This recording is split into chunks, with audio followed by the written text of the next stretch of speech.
Bonjour Madame Lee. Bonjour Madame Dupin. Dans une vidéo précédente, nous avons interviewé l'INPI, l'Institut national de la propriété intellectuelle. En effet, nous avons tenté d'expliquer avec l'INPI ce qu'est un label et comment le protéger.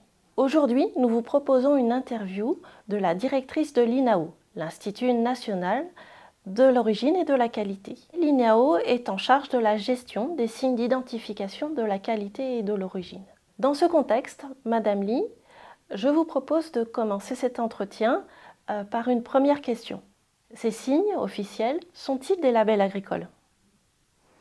Donc les signes officiels d'identification de la qualité et de l'origine sont effectivement associés à des produits agricoles et agroalimentaires. Il y a 5 signes, 4 sont de niveau européen, 1 est de niveau national. Commençons par celui de niveau national. Il s'agit du label rouge, qui est un label qui définit une qualité supérieure par rapport à un produit comparable. Par exemple, je peux citer le bœuf label rouge. Voilà. Ensuite, nous avons 4 signes de niveau européen. D'abord, commençons peut-être par l'agriculture biologique. Pour être qualifié d'opérateur biologique, il faut respecter un cahier des charges, qui est un cahier des charges européen, donc le même pour tout le monde dans toute l'Europe, et qui définit un mode de production favorable à l'environnement. Ensuite, vous avez donc 3 autres signes. D'abord, l'appellation d'origine protégée, qui est associée à un produit issu d'un terroir particulier. Un terroir, c'est quoi? C'est une aire géographique qui correspond à un climat, à des sols particuliers, associée à un savoir-faire, donc la partie humaine, qui donne un produit typique qui s'appuie sur une longue histoire et des usages historiques. On peut citer par exemple le champagne, le cognac, mais il y en a bien d'autres. Ensuite, vous avez l'indication géographique protégée, qui définit également un produit issu d'un territoire particulier. Au moins une des étapes de fabrication de ce produit a lieu. Ça peut être l'étape de production, ça peut être l'étape de transformation. On peut par exemple citer l'IGP jambon de Bayonne. Et ensuite, vous avez la spécialité traditionnelle qui là protège une recette, par exemple la moule du Bouchot. S'agissant de l'AOP, de l'IGP, de la STG, donc tous ces signes s'appuient sur des cahiers des charges collectifs qui sont gérés par des groupements qu'on appelle des organismes de défense et de gestion. Il y a en France plus de 1100 signes officiels d'identification de la qualité et de l'origine. Et l'agriculture biologique représente aujourd'hui à peu près 13% de la surface agricole utile en France. Merci Madame Lee. Et donc ces labels, comment ont-ils été mis en place? Alors cette politique de la qualité et de l'origine est issue d'une longue histoire. À l'origine, issue de la filière viticole et de la crise viticole qui existait au début du XXe siècle et avec notamment un grand nombre de manifestations et des cas de fraude puisque les producteurs se plaignaient de fraude entre ce qui allait devenir les appellations d'origine contrôlée et des produits vendus comme étant des AOC alors qu'ils ne l'étaient pas. Et donc cela a conduit à mettre en place une politique d'origine et de la qualité qui permettent de protéger cette identité liée au produit. Alors je ne referai pas toute l'histoire, je donnerai juste quelques dates. On a des premières lois donc, dans les années 1900 qui aboutissent progressivement à la mise en place de, à l'époque, l'Institut national des appellations d'origine dans les années, donc premier comité national en 1935 et puis l'INAO en 1947.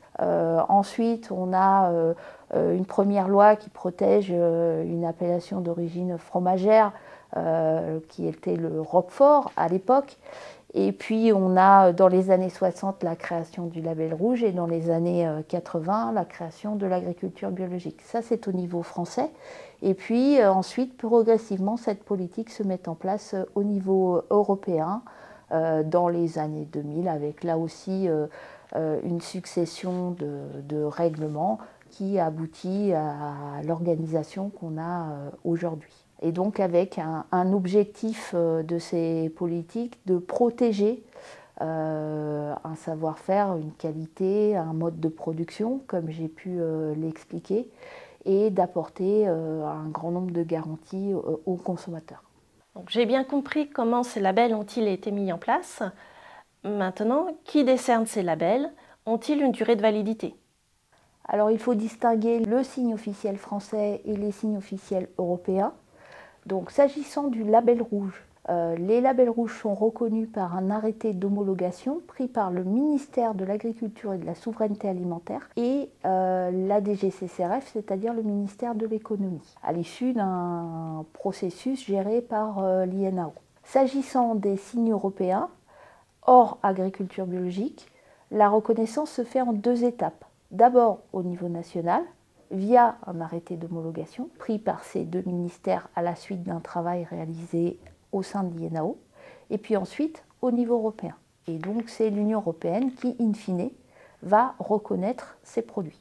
Pour l'agriculture biologique, là, le cahier des charges est européen, donc les règles sont les mêmes pour tout le monde, et pour autant qu'un opérateur respecte ce cahier des charges, alors il est individuellement reconnu comme étant producteur ou opérateur en agriculture biologique.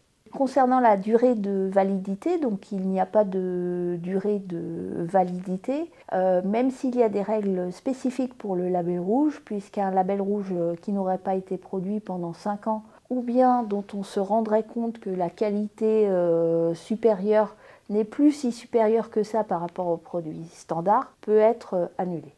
De ce que nous avons compris, nous avons différents acteurs qui interviennent.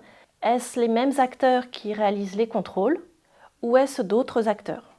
Alors là aussi, il faut distinguer l'agriculture biologique des autres signes, puisque comme je l'ai dit, les autres signes sont basés sur des cahiers des charges qui définissent les conditions de production et parfois de transformation, alors que l'agriculture biologique est un cahier des charges européen. La certification se fait individuellement. S'agissant des contrôles, 2 organismes contrôlent ces signes officiels. D'une part, l'INAO, d'autre part, la DGCCRF.